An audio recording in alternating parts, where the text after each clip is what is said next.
ठीक है, तो जस्ट ये टेबल बना के रखना, इसमें आपको सारे यूनिट्स कैसे इसको लिखते हैं एंड इसको क्या बोलते हैं वो सब हम लोग लिख के रखें। तो ये टेबल बहुत इंपॉर्टेंट है, तो यूनिट्स के वक्त हेल्प करेगा। ये टेबल बना के रखो। सबसे फर्स्ट लिखना करंट। करंट को आप रिप्रेजेंट कैसे करते हो? करंट को रिप्रेजेंट किया जाता है आई के साथ। करंट का जो एसआई यूनिट है दैट इज एम्पियर। एम्पियर को कैसे रिप्रेजेंट किया जाता है? ए के साथ। करंट का फॉर्मूला क्या रहता है?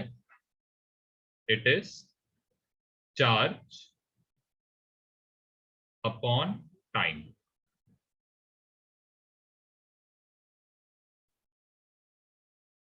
सेकंड जो है दैट इज चार्ज। चार्ज को रिप्रेजेंट किया जाता है क्यू के साथ।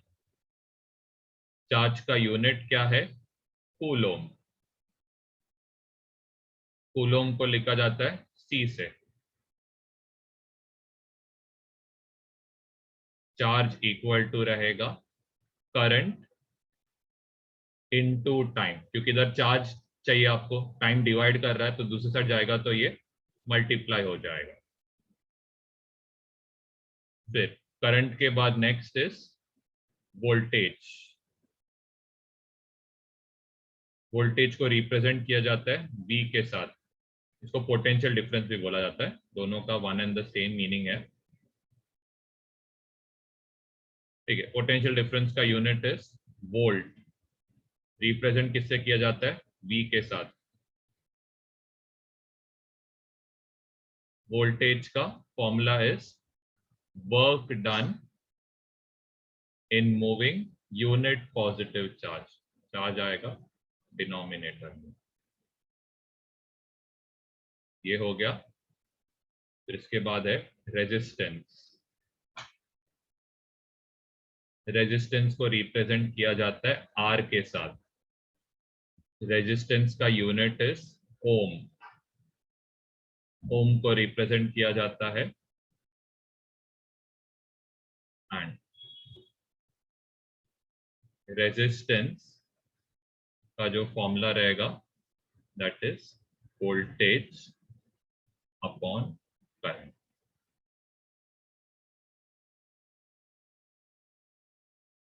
कुछ एडिशनल इंफॉर्मेशन भी आपको टेबल के नीचे लिख के देता हूँ जो आपको हेल्प करेगा। सबसे पहला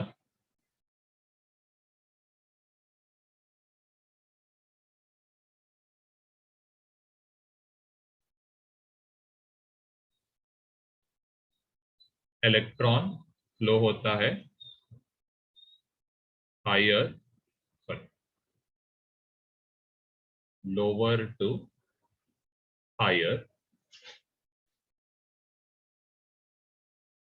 फिर करंट फ्लो होता है हायर टू लोअर।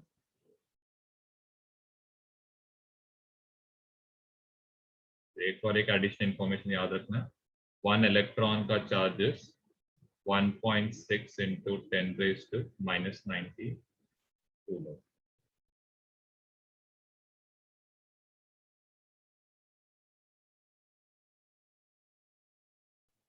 हाँ जी, हाँ, क्या डाउट था आपको? सर ये आई क्यू ये क्यों दिए उनके आगे, ये लाइक इसको चार्ज। रिप्रेजेंट करने का मतलब, करंट को लिखते कैसे? आई के साथ रिप्रेजेंट करते। जैसे कि लेंथ को हम लोग एल लिखते हैं ना, लेंथ, मास को हम लोग एम लिखते हैं, वैसे करंट को आई लिखते हैं। सर ये सब माइनस में क्यों आता है -19? मतलब वो 10 रेज टू -90 का मतलब क्या है? 0.0019 जीरो आएगा, फिर 16 आएगा।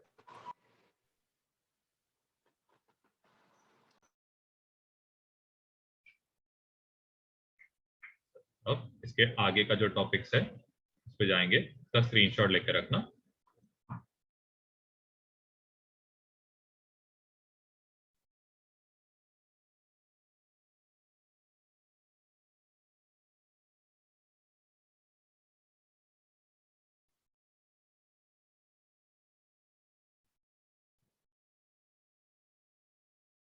सर वोल्टेज और वोल्ट का दोनों का वी है तो कैसे समझेगा कि कभी वोल्टेज उसका यूनिट है, ठीक है। चलो अब इसके बाद नेक्स्ट हेडिंग डालो, रेजिस्टिविटी हेडिंग डालना, रेजिस्टिविटी। अब इसके लिए आप क्या एनालॉजी यूज कर सकते हो? सबसे पहले आप सपोज एक कार में ट्रैवल कर रहे हो, ये सपोज ये रोड 1 है एंड ये क्या है, रोड 2। आप बताओ कौन से रोड से ट्रैवल करना इजी है, फर्स्ट वाला रोड की सेकंड रोड? आपके साथ सेकंड वाला, मतलब पतले रोड से ट्रैवल करना मुश्किल है क्या अगर आप 4 व्हीलर लेके जाओगे तो यहाँ पे ट्रैवल करना इज इजियर एंड यहाँ पे ट्रैवल करना इज डिफिकल्ट। ये रोड बहुत मतलब पतला है, तो एक साइड से एक और एक कार आ गया तो आपका गाड़ी रुक जाएगा, ठीक है। तो इसका मतलब क्या है कि अगर रोड का एरिया ज्यादा है, अगर रोड का एरिया इज मोर, तो रेजिस्टेंस क्या रहेगा, मतलब रेजिस्टेंस ज्यादा रहेगा कि कम रहेगा? ज्यादा। ज्यादा मतलब और मुश्किल हो रहा है क्या ट्रैवल करने? कम रहेगा। कम लेस रहेगा। सर वो आपने ट्रैवल डिफरेंट लिखा है नीचे। Oh sorry, travel different, difficult.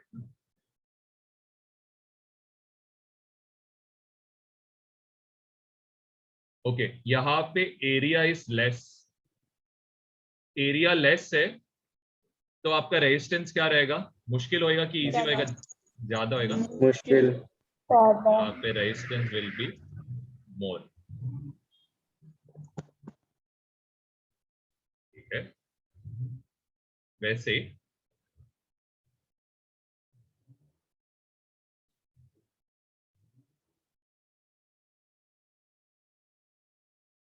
आप बताओ ज्यादा दूर ट्रैवल करना आसान है कि ज्यादा पास ट्रैवल करना आसान है?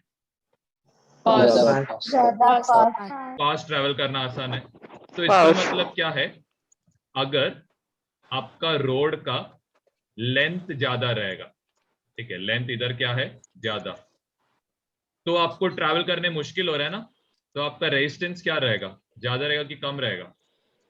ज्यादा रहेगा। और अगर आपका रोड का लेंथ इज लेस, तो रेजिस्टेंस क्या रहेगा, लेस रहेगा। तो ये जस्ट बना के रखना, ये जस्ट एक एनालॉजी आपको एक्सप्लेन कर रहा हूं, तो आपको ये रेजिस्टिविटी समझने को इजी होएगा। तो चलो, यहां से आपको क्या समझ रहा है, लेंथ बढ़ रहा है तो रेजिस्टेंस बढ़ रहा है। तो कैसे टाइप का प्रोपोर्शनैलिटी है, इनवर्स है कि डायरेक्ट प्रोपोर्शनैलिटी है? डायरेक्ट प्रोपोर्शनैलिटी है। तो resistance is directly proportional to क्या आने वाला है, लेंथ आने वाला, ठीक है।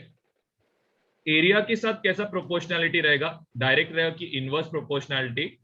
इनवर्स, क्योंकि एक चीज बढ़ रहा है तो दूसरा चीज कम हो रहा है, तो ये रहेगा इनवर्सली प्रोपोर्शनल इसके साथ, एरिया ऑफ क्रॉस सेक्शन के साथ।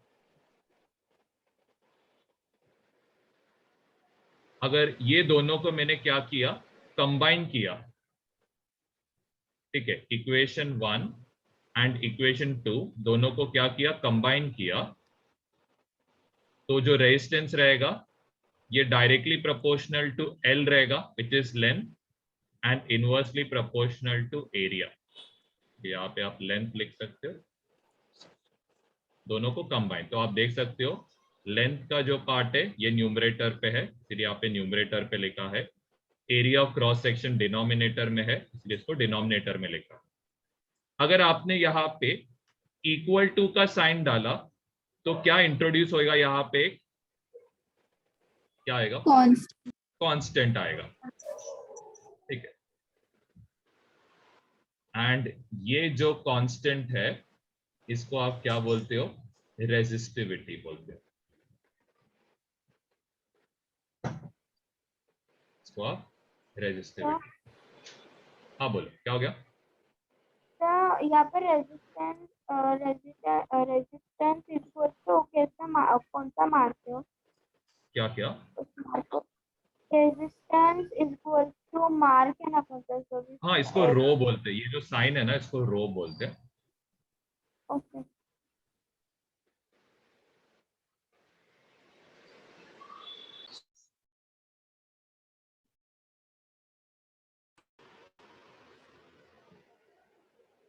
ठीक है, चलो सर रो मीन्स रो मीन्स रो।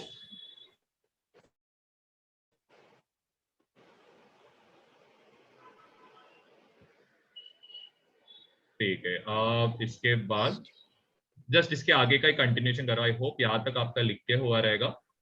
तो अगर आपको रेजिस्टिविटी चाहिए तो रेजिस्टिविटी क्या होएगा?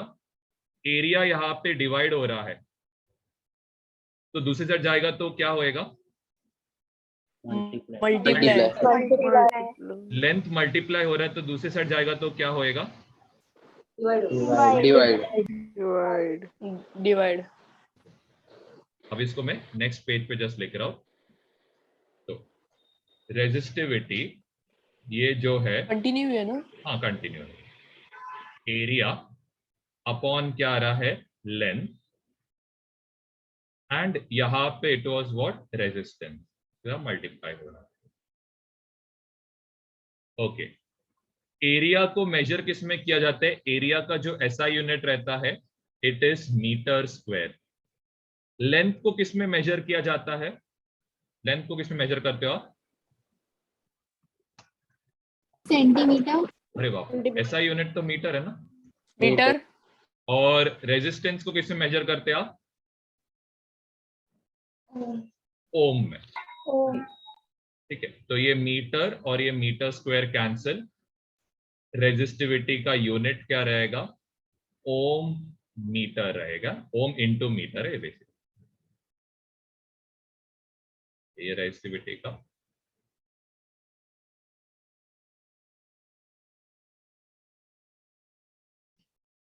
सर वो लास्ट वाला स्लाइड एक बार दिखाओगे क्या?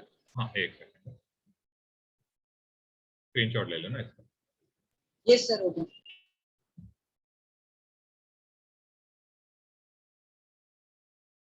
ठीक है, फिर रेजिस्टिविटी का एक उल्टा रहता है। रेजिस्टिविटी का उल्टा रहेगा कंडक्टिविटी। ठीक है, यहाँ पे लिख सकते हो रेजिस्टिविटी का जो रेसिप्रोकल रहता है इसको आप बोलते हो कंडक्टिविटी।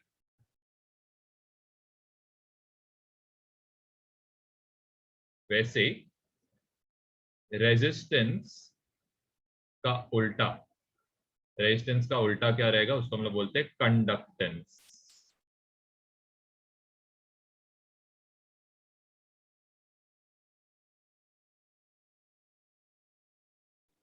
सर मैं एक मिनट वीडियो ऑफ कर दूँ। रेजिस्टिविटी का जो फॉर्मूला था एरिया अपॉन लेंथ था ना, तो कंडक्टिविटी का फॉर्मूला इसका उल्टा होएगा। तो देखो क्या आएगा फॉर्मूला, देखा? रेजिस्टिविटी में क्या था? Length it upon was area. Area upon length था ना, तो कंडक्टिविटी में क्या आएगा? लेंथ अपॉन एरिया आएगा। रेजिस्टेंस कहाँ था? न्यूमरेटर पे था, तो यहां पे रेजिस्टेंस कहाँ पे आएगा? डिनोमिनेटर में आएगा। एंड रेजिस्टेंस को अगर आप ऊपर लेके जाओगे तो वो उल्टा हो जाएगा। तो रेजिस्टेंस का उल्टा क्या रहेगा? कंडक्टेंस। तो ये आएगा लेंथ एरिया।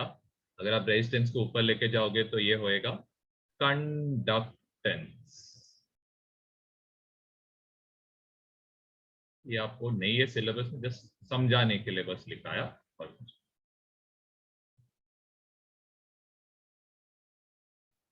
यहाँ पे आप 1/8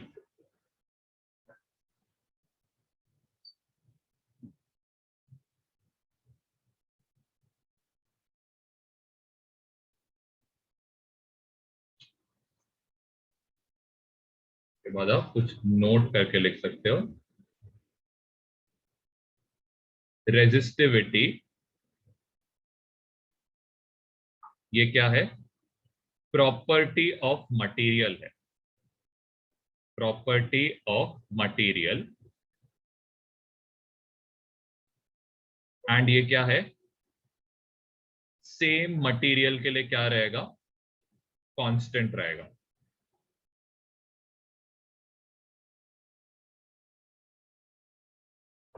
लेकिन डिफरेंट मटेरियल के लिए क्या रहेगा?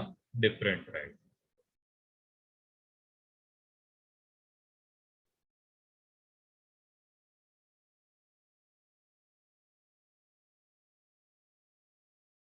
अब बताओ, रेजिस्टिविटी इंसुलेटर्स के लिए हाई रहेगा कि लो रहेगा? हाई रे।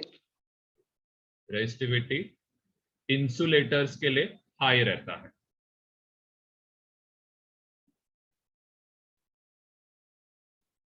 एंड कंडक्टर्स के लिए लेस रहेगा।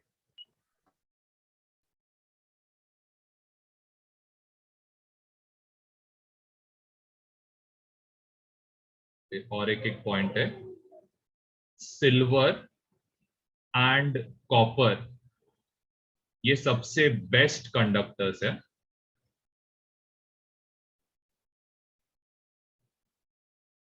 ठीक है, लेकिन आप कॉपर को क्यों यूज करते हो, सिल्वर को क्यों नहीं यूज करते?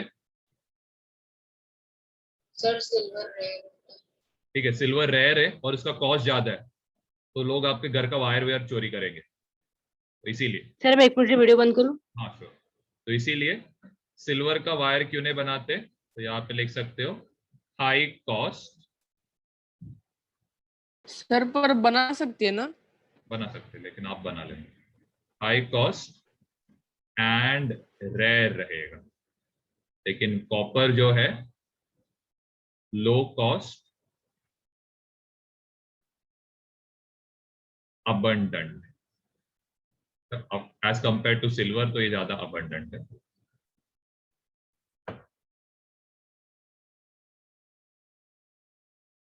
मुझे लगता सर है ये रेजिस्टिविटी इंसुलेटर्स में हाई क्यों रहता है, कंडक्टर्स में लेस क्यों रहता है? रेजिस्टिविटी क्या है? डायरेक्टली प्रोपोर्शनल टू रेजिस्टेंस ना। तो इंसुलेटर्स में रेजिस्टेंस क्या रहेगा? इनफाइनाइट रहेगा, मतलब ऑलमोस्ट इनफाइनाइट रहता है, तो इसकी वजह से रेजिस्टिविटी भी हाई रहेगा। कंडक्टर का रेजिस्टेंस इज लेस रहेगा, तो रेजिस्टिविटी भी लेस रहेगा। ठीक है, उसका भी चाहे तो रीजन भी चाहे तो लिख के रखना, हाई और लेस क्यों है इधर लिख सकते हो, because of resistance, because of resistance.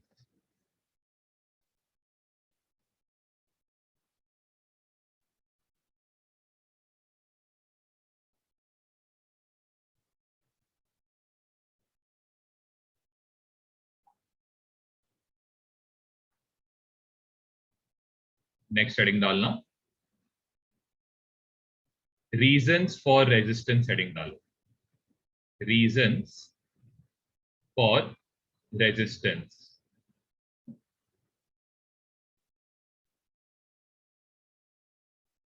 इसमें सबसे फर्स्ट लिखना,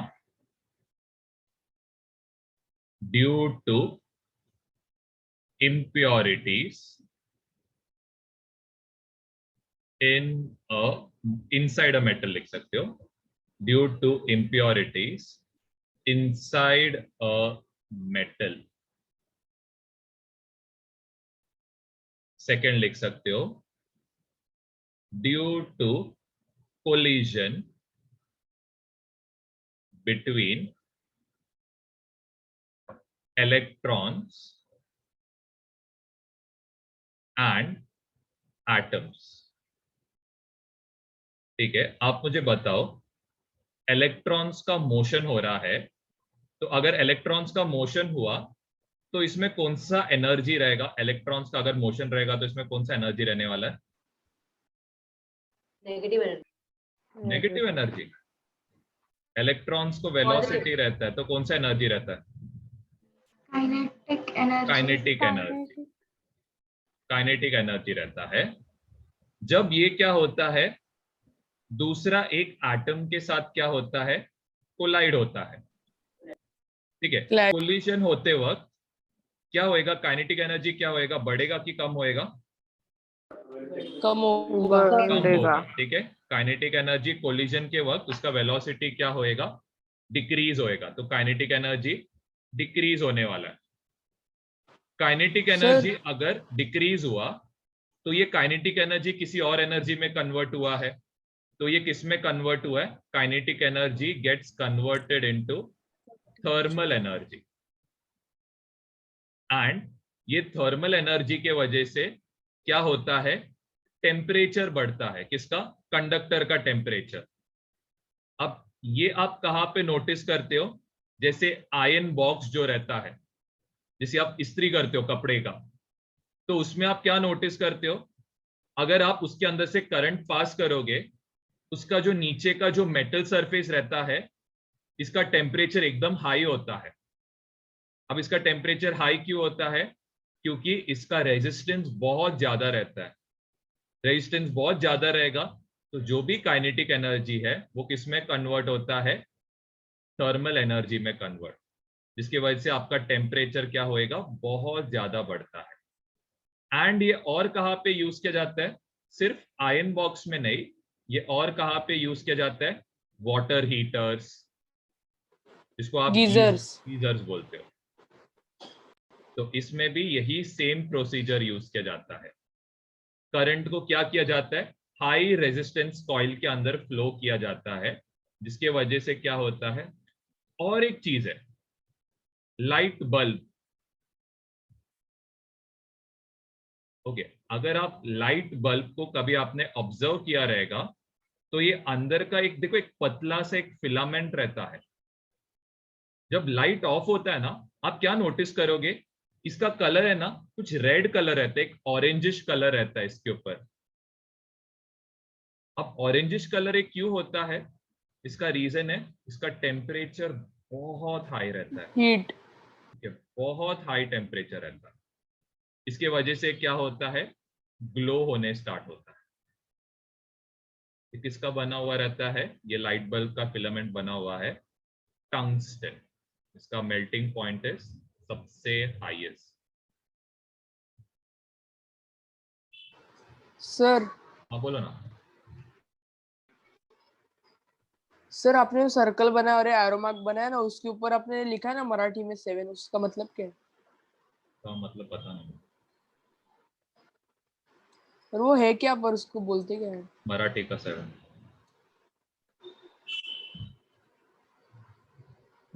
सर बताओ ना। बता ना।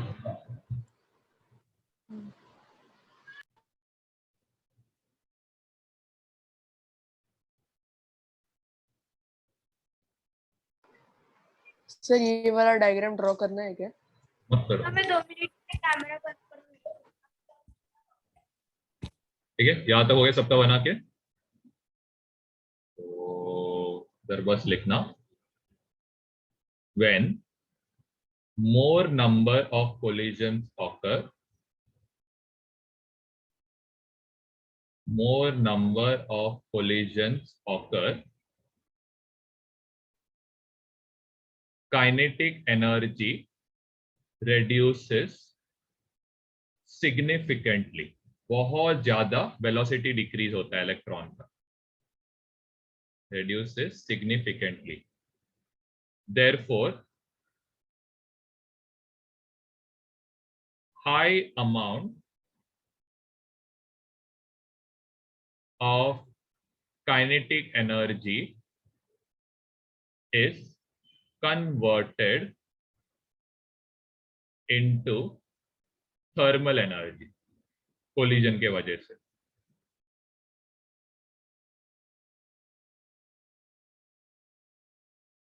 Therefore temperature increases when current passes through conductor.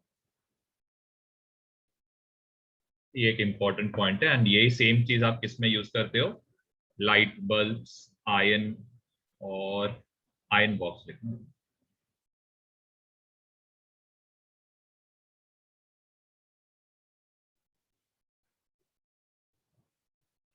Next heading डालो, ग्राफ ऑफ ओम्स लॉ लिखना, ग्राफ ऑफ ओम्स लॉ।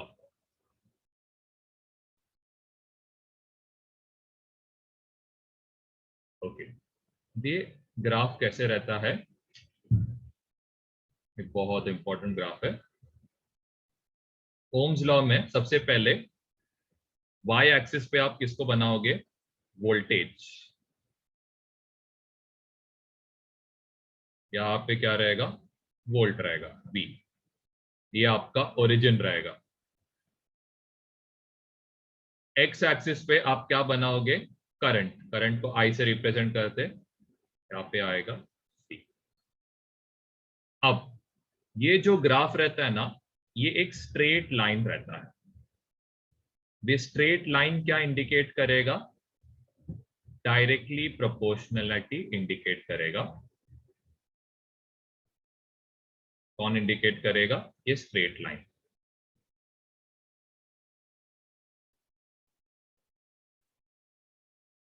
अब इसमें ना बहुत सारी चीजें हैं जो आप अभी सीख के रखोगे तो आपको फायदा है, ये आपको 10th में आएगा।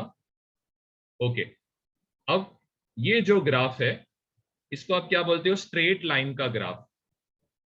तो याद रखना, एक स्ट्रेट लाइन जो रहता है इसका इक्वेशन, स्ट्रेट लाइन का इक्वेशन क्या रहता है, y equal to mx plus c। अब ये हर एक टर्म को आपको मैं एक्सप्लेन करता हूं।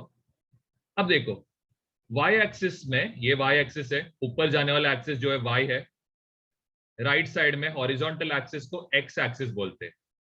तो y के बदले आप क्या सब्स्टिट्यूट करोगे, करंट सब्स्टिट्यूट करोगे कि वोल्टेज सब्स्टिट्यूट करोगे, voltage. Voltage.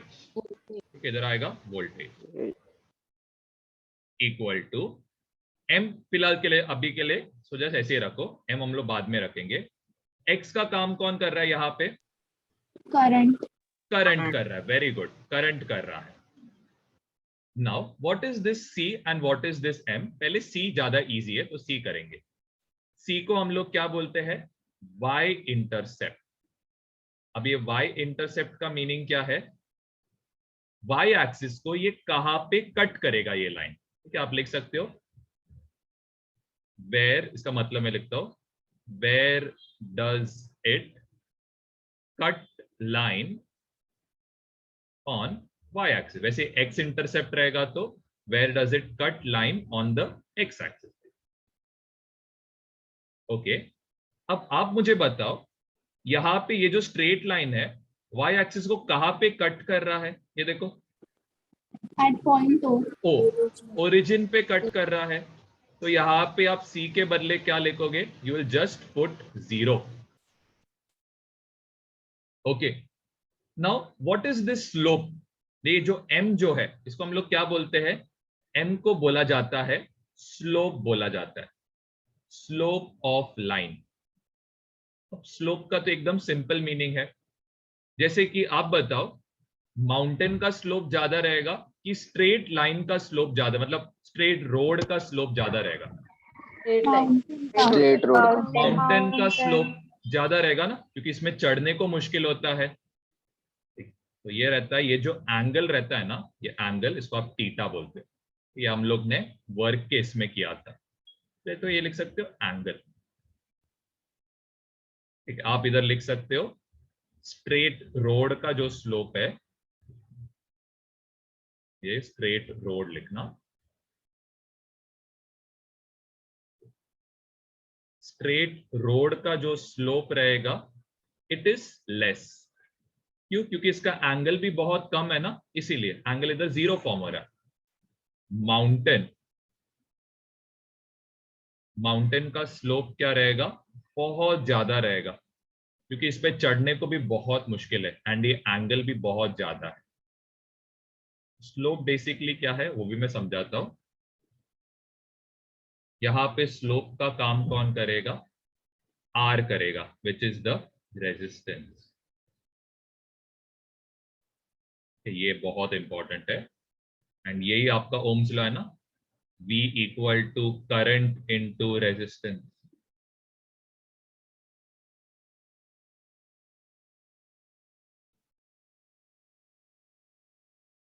Current is basically I रहेगा, प्लस 0 करोगे तो वही सेम आने वाला है। आर्या क्या हो गया? तो सर वो जो इक्वेशन में m है वो रेजिस्टेंस है। यस, रेजिस्टेंस है, रेजिस्टेंस। मैं अभी वो समझाता हूँ क्योंकि एक्चुअली 10th का टॉपिक है, इसके लिए मैं ज्यादा इसमें जा रहा नहीं हूँ, जस्ट ऊपर ऊपर से समझा रहा चीजों को। स्लोप क्या है, जस्ट सिंपल इसका एक्सप्लेनेशन दिया। ना व्हाट इज दिस स्लोप, इधर लिख के रखना है, ये ना आपको मतलब 9th में ही है। Slope is what? tan theta, and ये tan थीटा का फॉर्मूला क्या है? y by x। लोग इसको जरा आगे कंटिन्यू करेंगे। y का काम यहाँ पे कौन कर रहा है? y का काम वोल्टेज। वोल्टेज। x का काम कौन कर रहा है यहाँ पे? करंट। करंट। एंड ये फॉर्मूला में जस्ट देखो, वोल्टेज अगर करंट से डिवाइड होगा तो क्या मिलेगा आपको? वोल्टेज अपॉन करंट क्या मिलेगा? इक्वल टू क्या रहेगा? रेजिस्टेंस। अगर आपको प्रूफ चाहिए तो मैंने प्रूफ भी आपको लिख के दिया ताकि आपको कंफ्यूजन ना हो। Voltage upon current is what? Resistance. Slope को आप कैसे लिख सकते हो? You can just write it as, slope को लिख सकते हो आप m लिख सकते हो यहाँ m।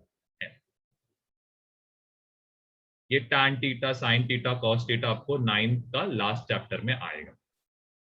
अभी फिलहाल तो जस्ट ये लिख के रखो, नॉलेज के लिए लिखो और कुछ तो एक्सप्लेन किया।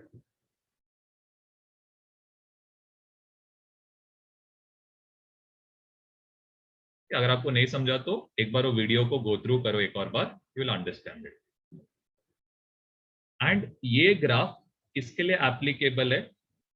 Ohmic devices. ओमिक डिवाइसेस में कौन कौन आता है? रेजिस्टेंस आता है, रेजिस्टर आता है।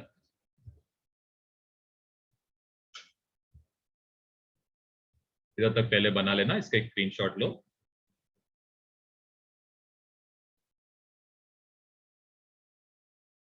जस्ट एक सेकंड रुजुला, पहले एक्सप्लेन करने दो, मीटिंग एंड होएगा ना इसलिए। नेक्स्ट जो ग्राफ है that is for non ohmic devices.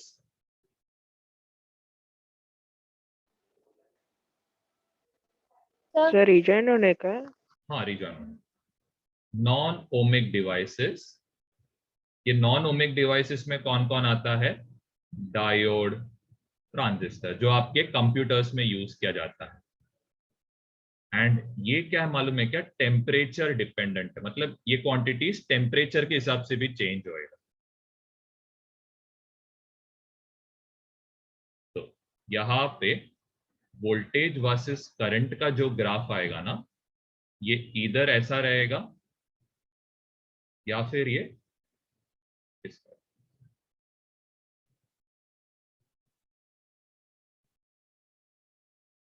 इसको PTC बोलते, which is positive temperature coefficient.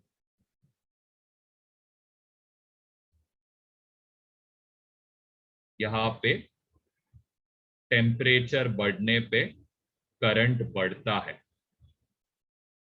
And ये क्या है? NTC। NTC मतलब नेगेटिव टेम्परेचर कोएफिशिएंट। ये जैसा आप लिख सकते हो, इधर क्या होता है? टेम्परेचर बढ़ने पे करंट क्या होता है? डिक्रीज। इतना बस लिख के रखना।